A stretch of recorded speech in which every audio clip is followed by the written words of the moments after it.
So in 2004, I went on a cross-country tour, working with ACT and a number of other left-leaning organizations to uh, protest George Bush's actions in blowing up the Middle East. A mission that I still support to this day. That blowing up the Middle East is not good for anybody. It's not good for the Middle East. It's not good for Europe. It's not good for the United States. Um, and I think George W. Bush was entirely wrong and was just an establishment rhino. Um, and one of the things that came out of that was a large increase in the sophistication of left wing intelligentsia in promoting their sort of ideological, generally Marxist, generally leftist agenda, which I have been at times in my life supportive of, which I am now no longer supportive at all. Um, because as a small businessman, as a property owner, as a landlord, as a construction worker, as a forklift driver, as an engineer, as a software engineer, I have discovered that capitalism is, in fact, true capitalism, not crony capitalism, and not socialism, and not mixed market economies, but true capitalism is, in fact, what I have decided to practice my whole life and has worked very well for me and worked very well for my community. I produce, and the free market produces more housing than pretty much any other system. And housing that it produces strong families, safe neighborhoods, um, as opposed to, say, government housing, which doesn't tend to work. Looks nice in the ideal, but in practice, it ends up being, you know, um, a repressive system that leads to drug use and violence and crime. Whereas single family residences in single family residence neighborhoods, or even apartments plus single family residences, which is most of Berkeley, which is where I live, um, tend to be safe and crime free and neighbors watching out for each other and that kind of thing. Um, in addition to beautiful housing with beautiful gardens, and interesting architecture, um, which helps our mental state a whole lot more than living in giant concrete high rises produced by the government. Um, but what happened in 2004 is folks like George Lakoff got out, Professor George Lakoff from Berkeley, got out and said, well, the problem is that the right wing has worked on think tanks that have designed ways to manipulate language and therefore emotions in the press, and that these have manipulated people into irrational thinking. Now, the fact is that we all think irrationally, as much as we'd like to think rationally as we can. Um, we all think irrationally. We make irrational decisions. We often use rationality as uh, a, a, a rationale for why we've made a decision, sometimes after the fact, sometimes during, but so I just bought a cappuccino maker, right? In my evil American bourgeois lifestyle, I decided that for my renters, my Airbnb renters, that it would be good to have a wider variety of ways to make their morning drinks. So obviously tea, we've got a nice tea kettle. For coffee, I've got various filtration systems, and I figured some people do want a espresso maker, so went on Amazon, another bastion of capitalism, and found reviews, specifications, um, and questions and answers, and I was able to determine the factors that I wanted, which was repeated drinks. So I had a cheap $30 Krups thing. You make one or two cappuccinos, and then that's it. You got to start the whole thing all over again. Otherwise, you get scalding steam burns, and it's ridiculous, right? So I'm like, well, give me one that has a separate steam reservoir so that I can make more cappuccinos without having to reboot the machine. So that was criteria number one. Number two, that it should be basically metal or stainless steel, not available in my price range. Number three, that it should be within my price range. I don't want to spend $5,000 on a goddamn machine it's going to use twice a month. So, $150, got some stainless steel, got some plastic, I'll live with it. Uh, Allows you to do foam and milk and coffee separately. So these are rational decisions. The appearance of certain machines that looked more stainless steely Dan, I don't know, more stainless steely than others, affected my irrational behavior. Certain people's reviews saying I love this affected my irrational. Certain people's views reflecting, yes, you can absolutely hold a dinner party and keep making cappuccinos the whole time without rebooting the machine. That's a rational point. Anyway, the point of all that is that we make rational decisions based on irrational inputs.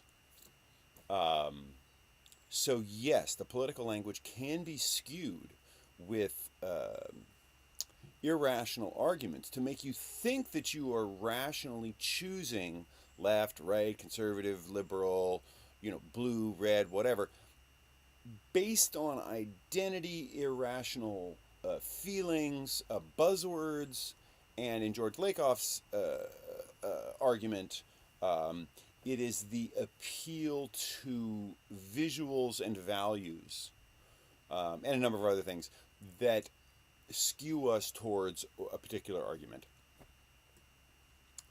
So one of the things he says is that actually what people have is values. That there are values that you can appeal to. You can say there are conservative values, there are liberal values, and that you should pitch liberal values to people, and especially to liberals, to draw out the liberal vote. And, undecideds and independents, if you appeal to their values, you can say this particular set of policies matches your values better. Now, what happened is that Howard Dean ran with this, and I was a Dean supporter, and he did it, kind of muddling okay. But Howard Dean shortlisted a number of people who should be on the Democratic Party, 50 state, rather than just focusing on 2 states or 3 states, Florida, New York, California, where all the population is. But you should go for a more of an electoral college kind of gambit, which is what the founders intended, because you don't just want to have the popular vote. Because of New York, Florida, and California are the most populous states because they have the most populous cities. And they are, in fact, the coastal, therefore gateway states to our nation, especially when you start having a lot of immigration, which, the nation of immigrants argument works for. If everybody hangs out in those cities and they're all liberal elites working for media companies, education companies, tech companies, and the immigrant pool that comes in that starts off on the lowest rung of the ladder, you can get a coalition of people who believe in very liberal values, the argument goes. And therefore will vote for a more leftist, that is to say, socialist or mixed market economy kind of state. The problem is that people who've been here a little longer, they're in the central part of the country, are distributed over the country and are given electoral college rights to choose government. And this has been, and I bought it for a while, but now I actually believe in the electoral college because it actually it's a nice mechanism for distributing between purely popular, which is susceptible to mob rule, and representational kind of people who live from all around the country, even in places, like Vermont that has 1 electoral vote or whatever. You kind of want to be able to give these people a representation too. Just because you're a Vermonter and the biggest city in Vermont has 60,000 people in it doesn't mean that your views are invalid. And in fact, the fact that you produce all this butter and cheese and maple syrup, and occupy a certain landmass, your views are valid. And in fact, people in Vermont are from very old families, many of whom were part of the revolution. My family certainly is you know, pre-colonial or colonial, and we were part of the revolution, and so many people, from Boston, New England, have strong views about preserving the Constitution and the various values of the revolution. Um, but I think that all this values talk has been co-opted. So I was saying Howard Dean did kind of a muddling job. Then you had Barack Obama, who did a spectacular job of speaking values to people, and sold, these are our values, we can come together as Americans over these things. And people like me voted for Barack Obama in a fairly, you know, populist pair of elections, his election and his reelection. Um, and we were also sold a bill of goods that if you vote for Barack Obama, you will be healing the racial divide that has been a problem in this country since the Civil War. Certainly before the Civil War, it was even more of a problem. But after the Civil War, it was Jim Crow foisted by the Democrats and things like that that kept us divided. Now, I grew up thinking, well, all of that's behind us. All we have to do now is align our values and align our politics, and we can all live together as Americans. What we've seen is that the left constantly pokes at this sore in American history to keep us divided rather than bringing us together. But what I've seen is that actually the George Lakoff school of thought, which was then hilariously badly bungled by Hillary Clinton, who simply got up and said, our values bring us together. I am a champion of our values. So it's like values, values, values all day and all night. She never really told you what her values were. What she told us were her talking points and her sort of, niggling kind of like, here's how to divide us while pretending here's what brings us together. And Bernie Sanders, who I, voted for in the primary and who I supported, socialist as he was, did talk a good talk about, the system is rigged. The system is rigged by people like Hillary Clinton. And then all these people and I was constantly arguing with people like, hey, Hillary Clinton is the problem. Stop talking about Trump. Hillary Clinton is the deep state. That's the problem. And Trump's just a fire burner who's going to, go against the deep state. Maybe he'll get sucked into it. Maybe he won't. But if we look at it, it's her foreign policy that has been a disaster. It's her healthcare policy that has been a disaster. It's Barack Obama's healthcare policy that's been a disaster. It's Barack Obama's promotion of things in Ferguson and things like that have increased divisions between the races in this country. I would say that the racial divisions are less than the political divisions. The political divisions are finding open sores in race relations and making them worse. I don't give a fuck what race you are. If you're an American and you vow to defend the Constitution, which means the best method apparently devised so far for individual freedom and liberty and yet social cohesion and safety, then I will march with you to defend the Constitution.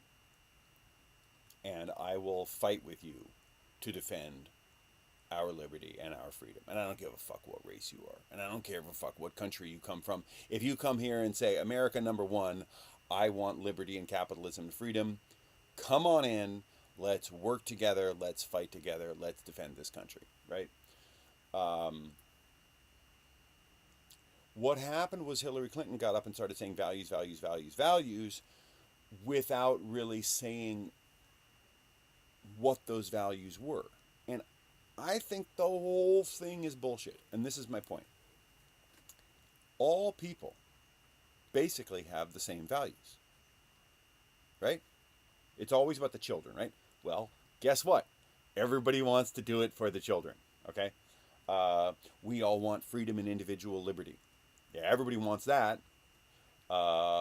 We all believe that you know, immigrants who come in and say, yes, America number one, I want to work, I want to make my life better for my family, I want to help my fellow person. Uh, yes, that's a value.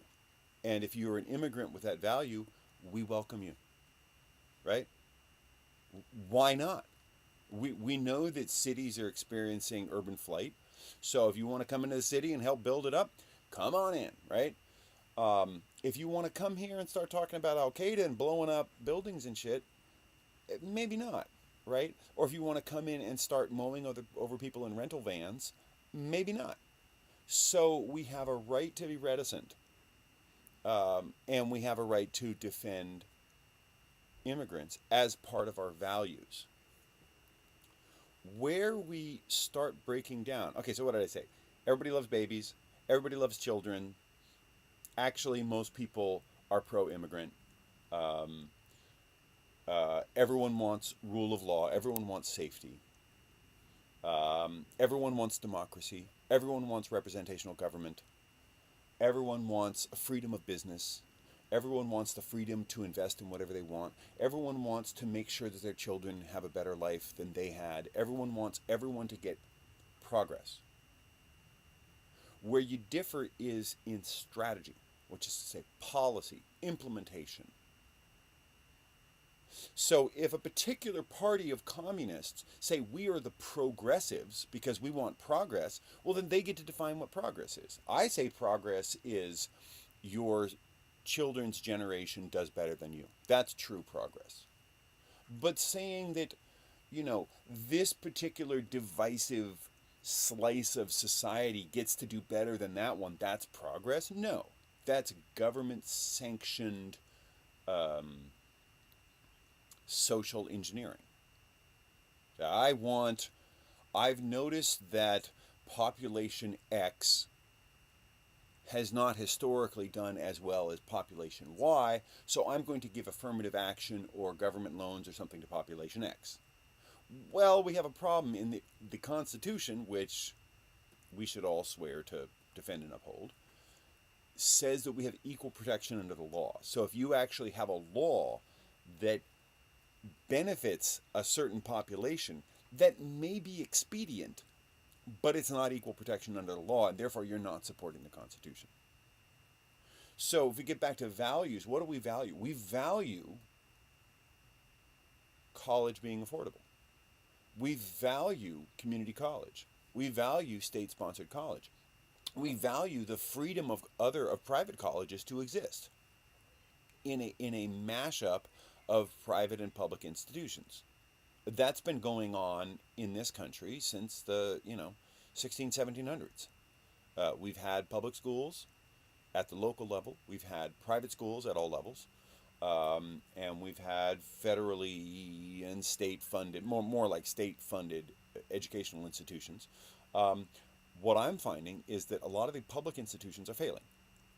And they're failing because they're going into these political, philosophical bents of how to steer themselves whilst not being properly managed and not being properly focused on what the market wants. Well, so the best way to focus on what the market wants is to be a pure market, a free marketer, and allow the market to choose things. So if the market says, well, we need more people from trade schools, let the market do that. I'm a welder. I'm a carpenter. I've done a number of trades. Trade schools are fantastic. I went to community college. I went to trade school. I also went to UC Berkeley, and did engineering. And I've also self-taught on computer programming. There's numerous ways to get education, and there's numerous ways to get ahead. Those are all in keeping with our values. People should generally educate themselves. They should educate their children. They should contribute to the education of their community. These are all values. The strategies and the policies and the tactics are where we disagree. So I disagree with the fact that the politicians should get up and say, these are my values. I have Christian values. I have Muslim values. I have progressive values. I have conservative values. That's all bullshit. What are our true values? We want humanity to survive. We want humanity to do better. We want our children to do better. We want our families to do better. We want ourselves to do better. Those are our values. We believe in the Ten Commandments. You know, whatever your historical, religious, cultural upbringing, you probably have something like the Ten Commandments. Don't murder, don't rape, don't steal, don't covet, right? Respect your elders, go with wisdom, go with traditional values. Um, these are to keep us from being too experimental and too radical. Occasionally, when the traditionalists or conservatives get a little bit too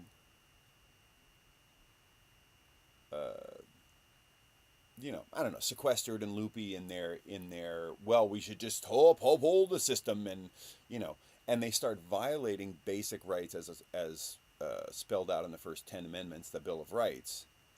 Then radicals rightly can stand up and say, we want a radical change to what you are doing, how you are implementing this policy.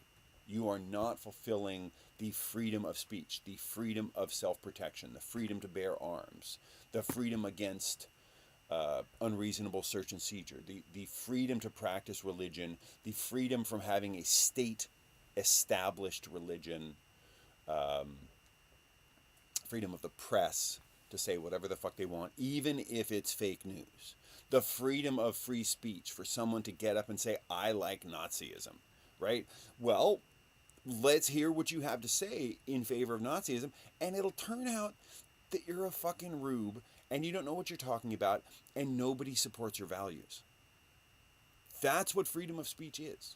It's the ability to listen to a fucking Nazi tell you why he wants Nazism, and for us all to laugh and denigrate and reject his argument. Not to shut him down, not to beat his ass, not to punch a Nazi, but to just let the sun shine, to let this guy talk.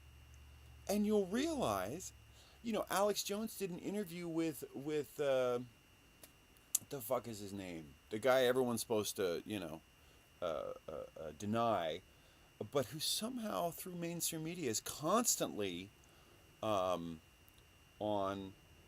he's constantly in our face. This fucking Nazi who gets on. So Alex Jones did an interview with him, and the guy was just constantly on about, you need to give me equal time. And Alex Jones is like, I'm giving you fucking equal time. Just talk. About halfway into the interview, I was listening to him going, so far he hasn't said anything radical. So far he's talking about the right of European Western civilization to exist in America. Fair enough. At some point he starts going off on the Jews. And you're like, oh, okay, here it comes. Right? And at some points he starts saying it's a cabal of people that are controlling the world, and that, and then you're like, okay, thank you for opening your goddamn mouth, because now we know that you're just full of shit. If I had to listen to the mainstream media say, don't listen to this guy, Leduc or whatever, right? If I had to just listen to them, I would believe that a third of the country is Nazis, and they all subscribe to this guy, and he's got immense power, and he is just dripping with kill everybody.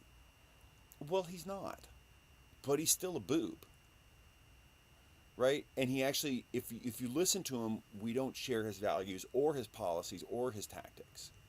So let him talk, and I will defend the right for him to talk, because then we can all see what an asshole he is. That's what freedom of speech is. If you shout somebody down, guess what? You look like the asshole. So a value of free speech is, I will speak, you will speak, we will have a rational argument in front of society, and society will decide which one of us is the asshole.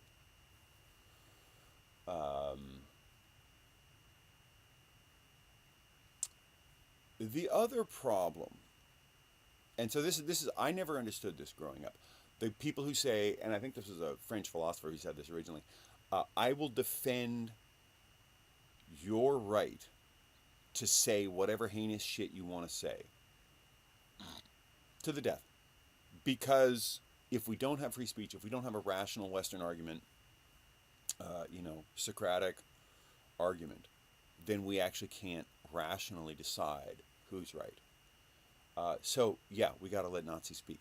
And if you say I want to punch a Nazi, two problems. One, let the Nazi speak, let him be an asshole, let everybody see how wrong he is, and then he'll just be off on his own little Facebook page. Nobody will pay attention to him. Be like, yeah, I heard that guy. He's an asshole, right? Secondly, who gets to decide who's a Nazi? I've had people call me a Nazi because I liked President Trump, who's kind of a centrist, a little bit liberal, a little bit Democratic, and these days more Republican than Democratic. Does that make him a Nazi? No. Does that make me a Nazi? No.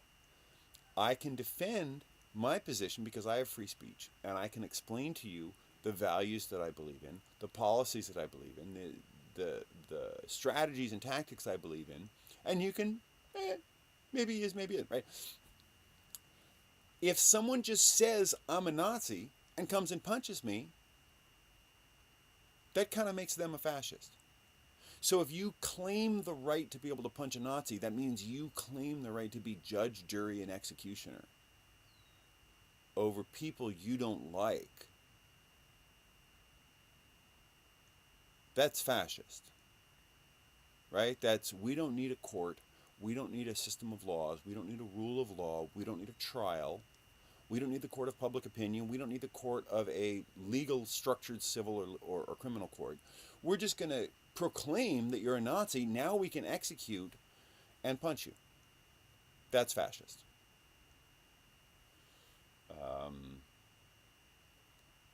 Yeah, so I actually think that there's a lot of common ground that we can have. I have, I host Airbnb, and I have people from Poland. I have people from Northern Europe. I have people from all over, South Africa. People come from India, Sri Lanka, New Zealand. I mean, everywhere. Spain, France, and pretty much everyone's like, yeah, America number one. That's great. I'm here to study. I'm here to teach. I'm here to learn. I'm here to vacation. Your country's great, right? I don't hear the stuff that I hear in the mainstream media, like, oh, America's the worst, and no, yeah, we're all out to kill all the Muslims and take over the world and be imperialist. Bullshit. That's not what we're about, and that's not what my visitors, people who stay in my home, pay me money so that they can stay in this wonderful college town in Berkeley. That's not what they're telling me. So what I find is that everybody actually does have the same values, and so beware of politicians. First of all, beware of politicians that say, "I want to take away your rights to give you safety." So take away the Second Amendment so we can be safer. I want to cause hate speech and hate speech laws to be enacted, and I want to cause hate crime laws to be enacted. Therefore, take away your rights to due process and equal protection under the law. Beware, and what I'm adding to that, those are ones that, the ACLU ultimately, in many cases, stands on the correct side, and sometimes they get a little political and stand on the wrong side, but voila, we can argue about that. But what I'm finding is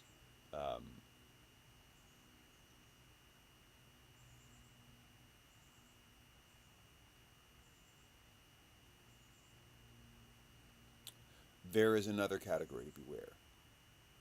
And that is the politician that gets up and says, I share your values, and our shared values mean that these other people over here are dummy fuckers.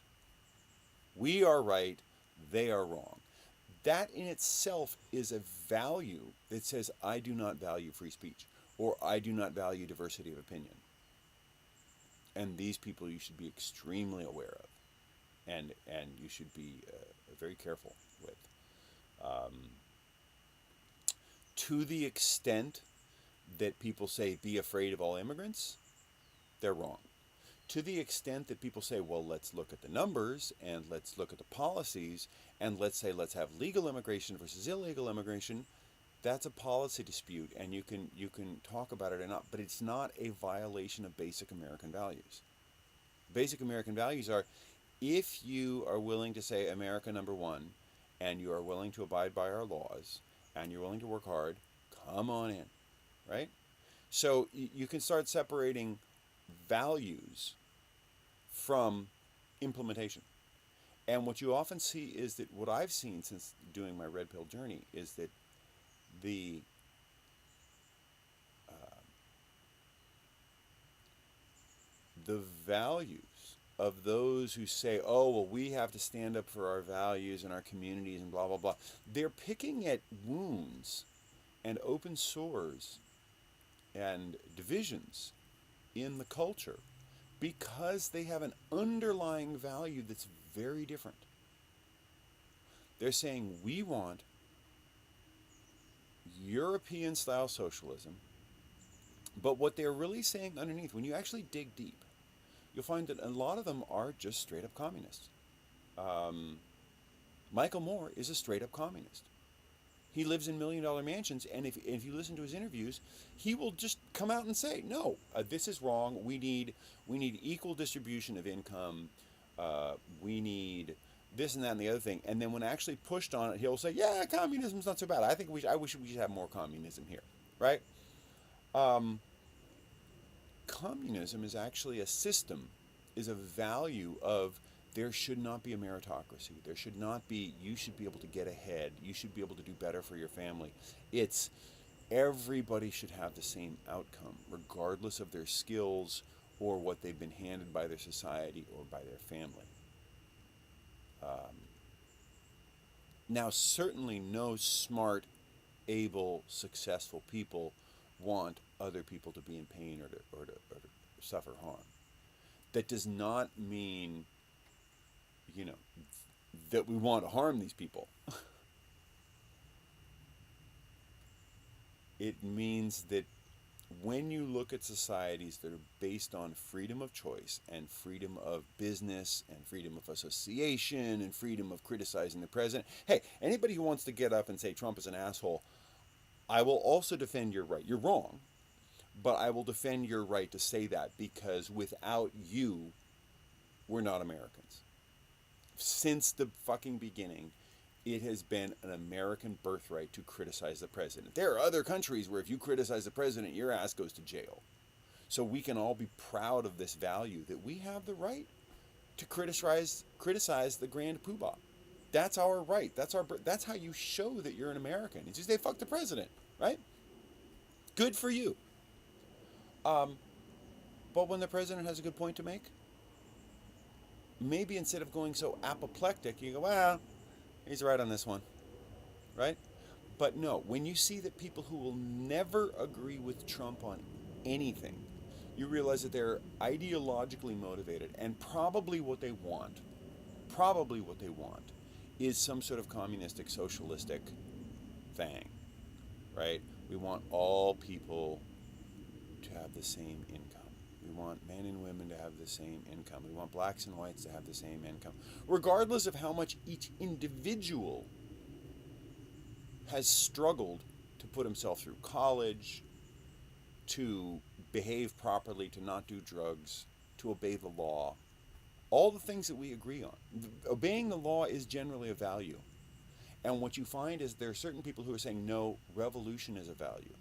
Disobeying the law is a value. Resist is a value. Disobey is like, you see what I'm saying? Anyway, we're going to leave it there.